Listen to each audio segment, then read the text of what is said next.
Hello, mga kaibigan. Ah, ang topic po natin ngayon ay life insurance. Ah, marami kasing nagtatanong kung kailangan ba talaga ng life insurance kung gusto mo mag-invest. Ah, maganda bang investment ang life insurance? Ngayon, titingnan natin at iba pang alternatives para sa pag-i-invest na may kinalaman sa life insurance. Okay, ang life insurance kasi, ah, hindi siya talaga investment.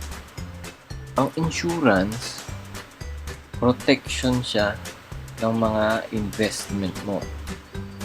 So, kunyari, bumili ka ng bahay, bibigyan mo ng insurance yung bahay sa kung sakaling masunog man yon, protektado ka.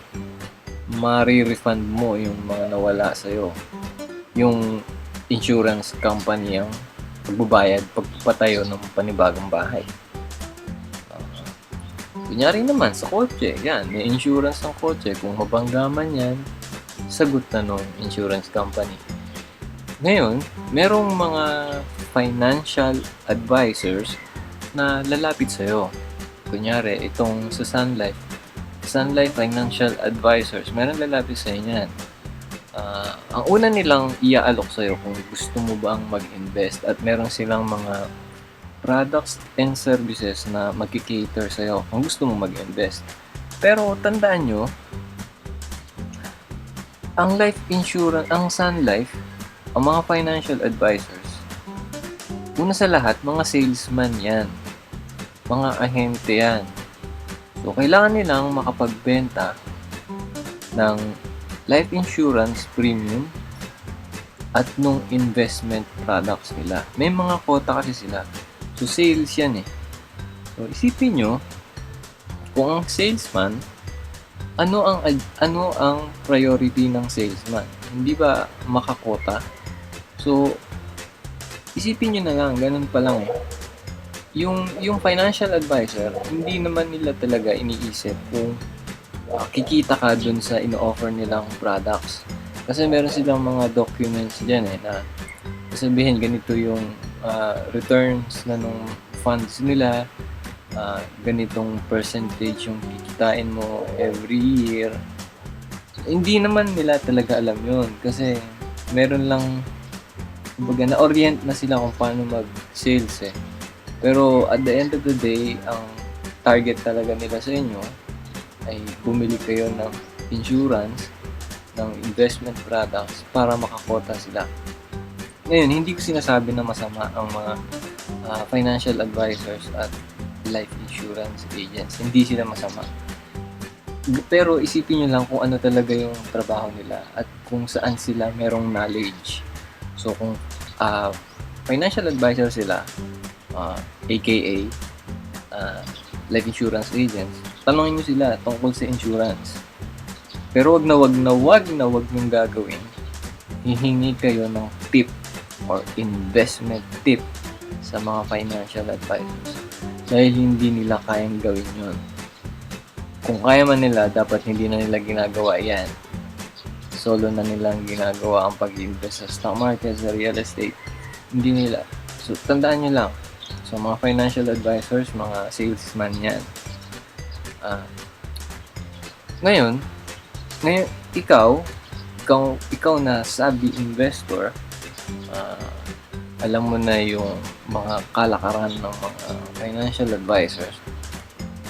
Anong dapat mong gawin? Saan ka nakukuha ng knowledge para maging tama yung decision mo, mga investment decisions mo? Unang-una, gagawin mo, kung gusto mo man mag-invest sa life insurance na mayroong investment products, basahin mo yung prospectus at tuturo ko yan sa inyo. Ganito yan. Punta ka lang doon sa website ng insurance company. Kunyari ito, Sun Life Financial. So, meron doon lumapit sa akin at ino-offeran nila ako ng VUL or Variable Life Insurance. Ito yun, VUL. Isang insurance product na merong investment. So, dun sa investment, papipiliin ka nila kung ano ang gusto mo sa mga kinds of investment. So, merong equity fund, bond fund, balance fund, income fund. Yan, maraming fund. So, merong life insurance plus investment fund. Ngayon, isa kang investor. Paano mo malalaman kung maganda mag-invest yan? Sige nga. Siret? Babasahin nyo yung prospectus. Ito yun. So, after ng interview ng financial advisor, meron pa fill-upan sa'yo o kaya tatanungin kayo kung anong klaseng investor kayo. Sabihin niya kung aggressive ka or defensive or sa gitna. Ang papipili sa'yo, balance fund. So, ito yun. Itong kind ng fund. Ngayon, ikaw, sabi investor ka, nag-iisip ka mag-isa, titingnan mo ngayon kung ano ba talaga ang mga cost ng iyong investment. So, basahin natin ang prospectus. Ito yun. Sunlight Canada Prosperity Balance Fund. Ito yung prospectus niya. So, ngayon, basahin niya yan. Ngayon, meron kayong makikita dito. Ito ang part na ito. The shares are being offered in the Philippines through Sun Life Asset Management Company, Inc. is being paid the following fees. As the fund advisor and manager, an annual fee of 1% of the assets under management. B. As the fund's distributor, an annual fee of 1%. Estimated, inclusive of VAT. For more detailed, so ito pa lang, ito na.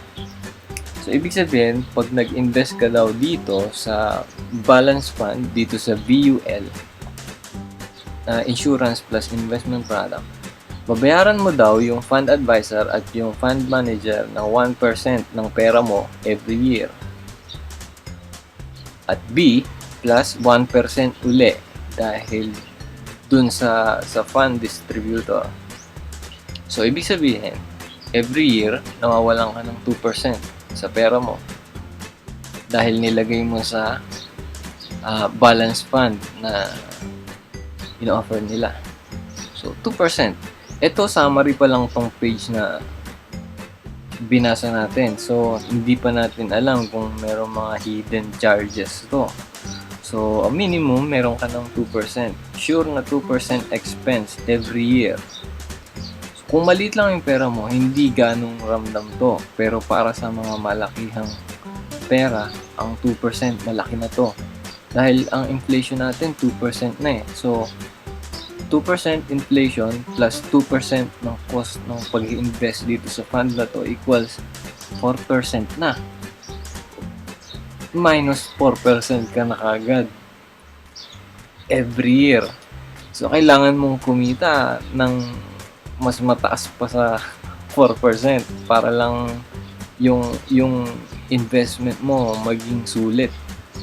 So, ganun lang. Babasahin nyo yung prospectus dahil dyan nyo lang makikita yung mga hidden charges ng mga funds na yan. Ngayon, kung hindi ka na, nakapag-decide ka na, nabasa mo na lahat, hindi ka satisfied dyan sa ino-offer nilang balance fund, tingin ka lang uli ng iba. Huwag ka munang makikinig dun sa financial advisors sa kung ano sabihin nila. Kung ano mang sales talk ang sabihin nila sa'yo. Basahin nyo yung prospectus. Magbasa kayo parate. Ngayon, kung tingin nyo hindi sulit, o hanap naman kayo ng iba pang fund, basahin nyo uli yung prospectus. Ako personally, nag-try ako nito nung nagsisimula pa lang ako. At napag-alaman man ko na hindi gaanong sulit yung pag-i-invest sa mga ganitong funds eh. Dahil manalo man o matalo ka sa pera mo, sila parating panalo ka. Kasi kahit malugi yung pera mo sa pag-invest dito, parati silang merong 2% sa pera mo. So, nababawasan yung pera mo every year. At sila 100% sure na magkakapera sa'yo every year. Ikaw, mamamblema ka kung kung magre-return ba yung pera mo every year sa paghahawak nila. Ngayon, hindi 'to sulit para sa mga nagsisimula, okay 'to, pero para dun sa medyo advanced na, meron akong, maire-recommend na mas maganda. Ito yung pagpunta directly dun sa market na binibilhan nitong mga balance fund na 'to. Kasi kung isipin mo, ang balance fund, combination lang yan ng stock market, mga stocks, mga bonds, mga real estate. So, merong fund manager na naghahawak ng pera mo, sila na bahala kung saan nila ilalagay yung pera. Ngayon, ba't hindi ka na lang dumiretso para wala ka ng fund manager? Ikaw na yung fund manager mo. Hindi ka na mababawasan ng minimum 2% a year. Ba't di ka na lang dumiretso doon sa stock market? So, ito yon. Ang balance fund, kumbaga, parang ito din yon. FMETF.